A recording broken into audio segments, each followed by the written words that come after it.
Respected sir, আমার প্রশ্নটা হলো, দয়া করে আপনি কি একটু মাইকের কাছে আসবেন যাতে আপনার প্রশ্নটা শুনতে পারি? আমি আপনার কাছে জানতে চাচ্ছি যে কোরআনে বেহেশত সম্পর্কে কি বলা আছে।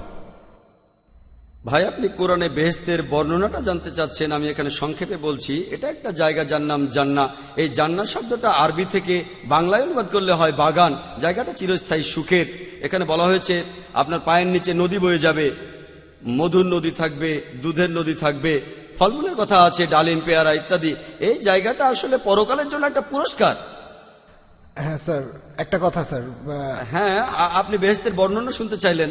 হ্যাঁ স্যার, আমরা সেখানে কোন অবস্থায় থাকবো, সাধারণ মানুষের মতো নাকি অন্য কোনো অবস্থা? হ্যাঁ, আপনি জানতে চাইলেন যে। আর একটা কথা স্যার, এখানে যদি বেহেশত খুঁজে না পান তাহলে অন্য কোথাও বেহেশত খুঁজে পাবেন না। আপনি বললেন সেখানে আপনি কেমন থাকবেন, কিভাবে থাকবেন? আগের মতোই।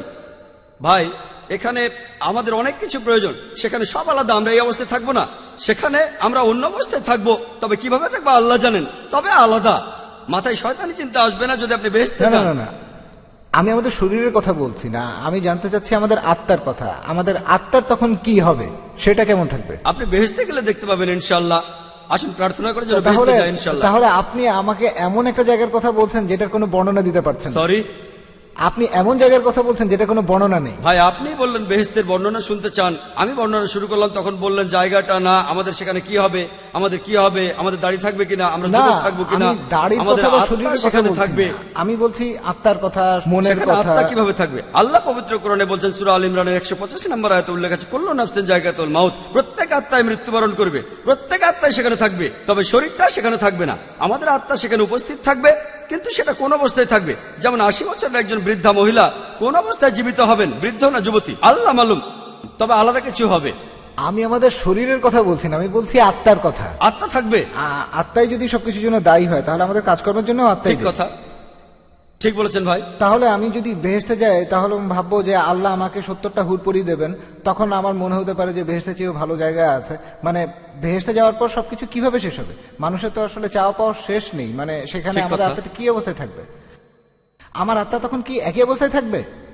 এই কথাটাই বলছিলাম ভাই, যে কিভাবে নিশ্চিত হবেন। আমি আপনাদের বলেছি যে এই বই, যদি বইটা পরীক্ষা করি, যদি আমরা পরীক্ষা করে দেখি, এই বইয়ের 80% একেবারে প্রমাণিত, আর 20% হচ্ছে সাধারণ মানুষের জানার বাইরে। তাই একজন যুক্তিবাদী মানুষ হিসেবে আর ডাক্তার হিসেবে বলি, আমার যুক্তি বলে যার 80% একেবারে প্রমাণিত আর 20% সাধারণ মানুষের কাছে অস্পষ্ট।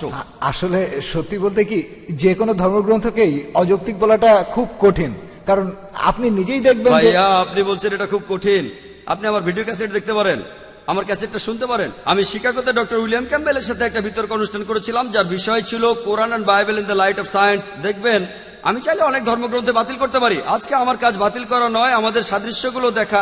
আমি চাইলে হিন্দুইজমের সাথে ইসলামের পার্থক্য নিয়ে কথা বলতে পারি, আমি হিন্দুইজমের বৈজ্ঞানিক ভুল নিয়ে কথা বলতে পারি, বাইবেল কেউ, সেটা আমার কাজ না। আমি এখানে যা করলাম, ইসলাম আর হিন্দুইজমের সাদৃশ্য নিয়ে কথা বললাম। আমি যে কথাগুলো বলেছি সেগুলো আসলে বেদের বিভিন্ন প্রমাণিত সত্য, আমি এখানে সেগুলো উদ্ধৃতি দিয়েছি। আপনার পছন্দ হলে মেনে চলুন, পছন্দ না হলে সেটা আপনার ব্যাপার। তাহলে বেদও বলছে স্বর্গের কথা, নরকের কথা, মানে বেহেশত আর দোজখ। যদি পছন্দ হয় মেনে চলুন, পছন্দ না হলে সেটা দরকার নেই। আমরা কিয়ামতের দিন দেখবো কে ঠিক। আপনাদের